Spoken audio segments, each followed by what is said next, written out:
Hello, my name is Hellfire695, and I'm doing a video response to the latest Obama video I've seen 1 year ago.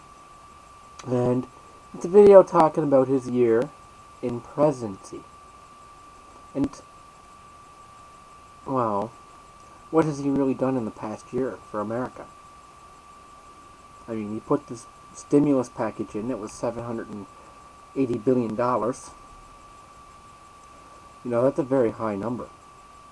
It's a very high number to give to the banks that started this whole economic recession in the first place. I mean, on all the regulations that he put in were the regulations that were there before Bush was in. All those new regulations you see coming in now were already in up until 2003 when they repealed the Glass-Steagall Act. And yeah, but there's other concerning things as well I want to talk about for a minute. And this is an interesting thing that I've seen in the video, is how he's talking about how he kept Organize America together after his campaign, which was an organization formed for his campaign, which to me sounds a lot like his personal propaganda machine, if you ask me. I mean, he had these guys make 315,000 phone calls in one day to Congress to support his health care bill. That's harassing Congress. There's no two ways to cut it. 315,000 phone calls one day. He's trying to harass Congress into passing his health care reform bill. Okay? And the health care reform in itself isn't so bad. But here's the problem. Good idea at the wrong time. The states can't afford it right now. I mean, since this bailout bill came in, the debt has ballooned up to $9 trillion. Okay? And he's still supporting troops in Iraq, which he was supposed to withdraw. But that timeline seems to be getting longer and longer and longer. I mean, I understand that takes time, but, you know. And, yeah, here's how I'm going to say that the states can't afford it right now. Okay, I live in Canada, where we've had universal health care for years, since the 1960s. Okay, I make less than $25,000 a year, but I pay $100 every 2 weeks in income tax. On top of that, I pay 13% sales tax on everything I buy. Okay?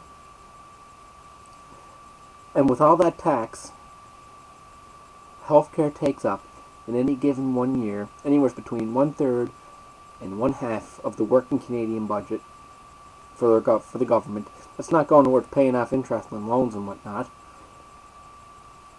So, it's taken up half the budget for us, Canada, but we don't have that kind of a $9 trillion deficit to pay off, nor are we supporting troops in Iraq and Afghanistan, so we don't have the defense spending either.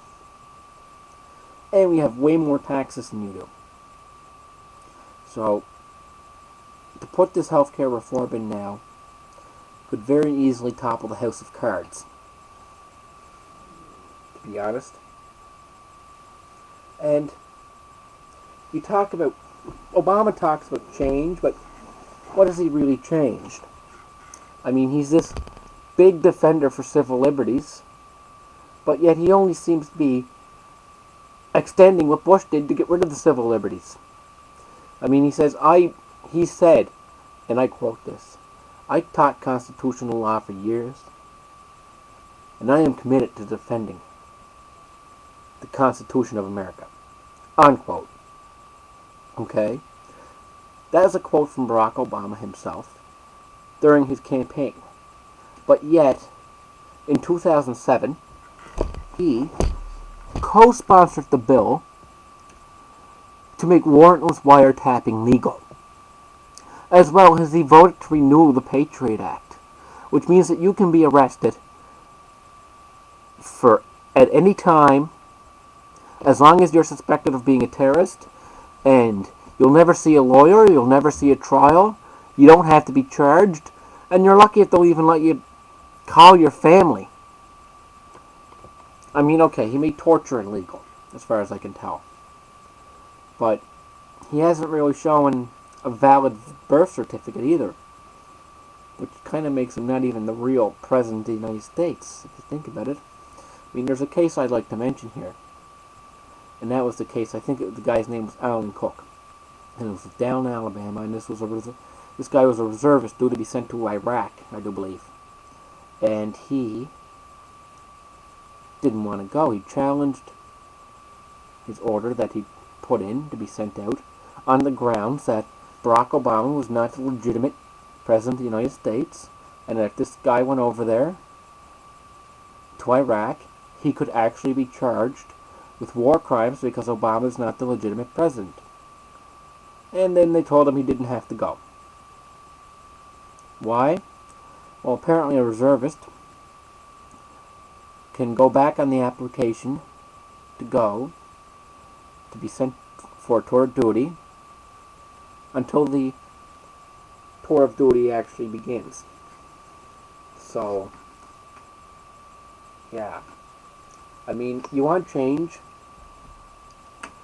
How about what's going on with the Federal Reserve? Former President of the Federal Reserve, Timothy Geithner, is, right now, the Secretary of Treasury. Okay? But yet the Federal Reserve the Federal Reserve loans all American money to the American government at interest, therefore making it impossible to pay back, and also they control all of the monetary policy in the United States, and they're a privately owned company. That's not very democratic, but Obama doesn't talk about changing this. No, he talks about changing healthcare. So he gets his little propaganda machine together called Organize America to harass Congress into passing his bill. You know, maybe it would actually be possible for, to do something like let Congress make their own decisions. I mean, that would work better if, you'd actually done all this stuff that, if he'd actually done all the stuff that he was saying about getting rid of lobbying and stuff like that. But nope, that didn't come.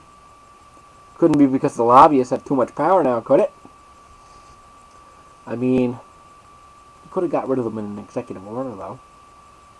Like Rex 85 and whatnot. All those ones about the FEMA camps that have been signed by various presidents. You could have used something like one of those. Anyway, that's enough about me going on. I will say one thing, though. When any political leader is praised in the media like he's some kind of god, that should bring alarm bells in your mind. Because dissension is the greatest form of patriotism. And to be critical of a president or any political leader is the job of a media in democracy. Their job is not to praise them, their job is to criticize them. Point out errors where they miss it. Reminds me of the John F. Kennedy speech, The President and the Press. One of the best speeches I've ever seen. Anyway, that's enough about my rambling. And peace out.